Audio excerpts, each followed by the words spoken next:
इस वक्त हम रजनीश बंसल जी के पास हैं। रजनीश बंसल जी वर्तमान में भारतीय उद्योग व्यापार मंडल के संगठन मंत्री हैं। सर, आपका स्वागत है। और अभी 2 दिन पूर्व व्यापार कल्याण बोर्ड के अध्यक्ष रविकांत गर्ग जी का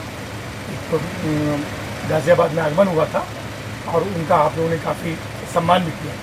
तो मैं जो सवाल मेरा ये है कि गाज़ियाबाद में बहुत सारे व्यापार मंडल हैं, तो ये व्यापार मंडल उनसे अलग कैसे है और क्या आप लोग की भूमिका होगी व्यापारियों को लेकर?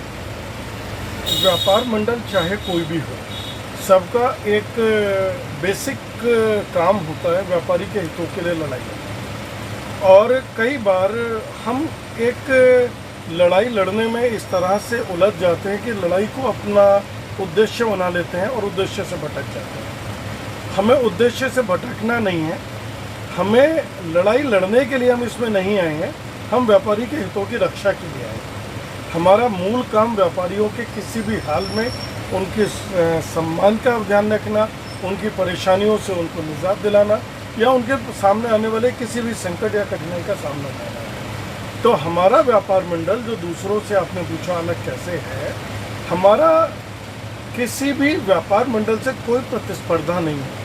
हम ये चाहते हैं सब लोग अपना अपना काम करें। जैसे किसी भी बाजार में बहुत सारे व्यापारी भी होते हैं, बहुत सारे अलग अलग एक ही लाइन के काम करने वाले भी अलग अलग होते हैं, सब अपना अपना काम करते हैं। जिसकी ग्राहक की, जिसकी व्यवहार से, जिसके सामान से संतुष्टि होती है उसके पास जाता है, उससे वो अपनापन लगने लगता है। ऐसे हम ये चाहते हैं जो लोग हमसे जुड़ें, जो भी व्यापारी हमसे जुड़ें, सबसे पहली बात तो स्वच्छ छवि के व्यापारी हो। कोई भी ऐसा व्यापारी ना हो जो कि कहने को व्यापारी हो लेकिन जिसकी छवि खराब हो या कोई सरकारी नुकसान करता हो।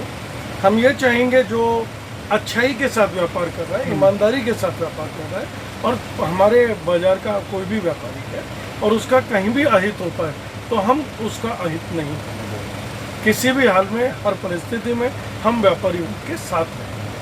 रजनीश जी, आप बहुत ही शिक्षित हैं, मृदभाषी भी हैं और बहुत अच्छे व्यापारी भी हैं, लेकिन 15 अगस्त के लिए कुछ बोल रहे थे आप। 15 अगस्त का दिन मैंने बताया जैसा कि हमारे लिए राष्ट्रीय पर्व है। हमारे इस पर्व को ना किसी जाति, ना किसी धर्म, ना किसी वर्ग, बेसिकली ये हर जाति, हर धर्म, हर वर्ग, हर व्यक्ति का ये त्यौहार है।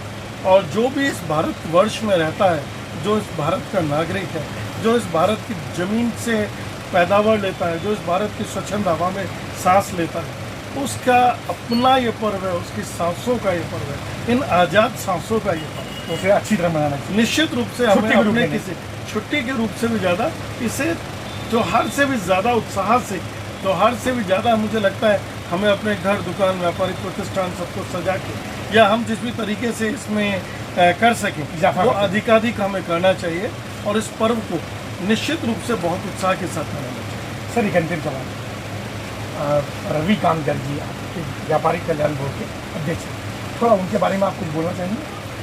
बहुत स्वच्छ छवि के राष्ट्रीय स्तर के नेता हैं।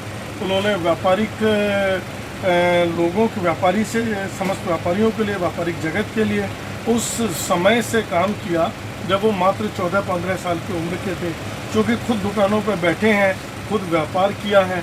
व्यापारी के हर दुख, दर्द, पीड़ा को वो बहुत अच्छी तरह समझते हैं।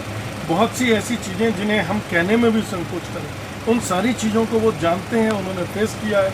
तो मैं मानता हूँ कोई भी व्यापारी नेता वही होना चाहिए जिसे निश्चित रूप से जो व्यापारी का हिस्सा हो, जो जिसने खुद व्यापार किया हो, जो व्यापारी के दुख दर्द को जिसने झेला हो। क्योंकि उस पीड़ा को आदमी तभी बेहतर समझ सकता है जब उस पीड़ा को उसने सहा हो। चूँकि उन्होंने उन पीड़ाओं को खुद सहा है, उन पीड़ाओं से वो हमेशा से जूझे हैं, तो निश्चित रूप से ऐसा व्यक्ति अगर हमारा राष्ट्रीय अध्यक्ष है तो हमारे लिए बड़े गर्व का विषय है और वो दिशा काफ़ी अच्छा देते रहेंगे। निश्चित रूप से वो चूँकि अपनी समस्याओं को उतने उचित माध्यम से, उचित अथॉरिटीज़ के सामने, उचित अधिकारियों के सामने उतनी मजबूती से रखने के अलावा उसे काम कराने में सक्षम है। आज देखिए, आज हम किसी समस्या का जिक्र करें वहाँ तक ठीक नहीं है, हमें उसके निदान का भी जिक्र करना है। अगर कोई समस्या है तो निदान चाहिए। और वो व्यक्ति हैं जो निदान देने में सक्षम है। तो निश्चित रूप से हमें ऐसे व्यक्ति से जुड़ना, ऐसे व्यक्ति के साथ काम करने का अगर मुझे अवसर मिला तो मेरा सौभाग्य है। रंजीत जी, आपका बहुत बहुत धन्यवाद। Thank you.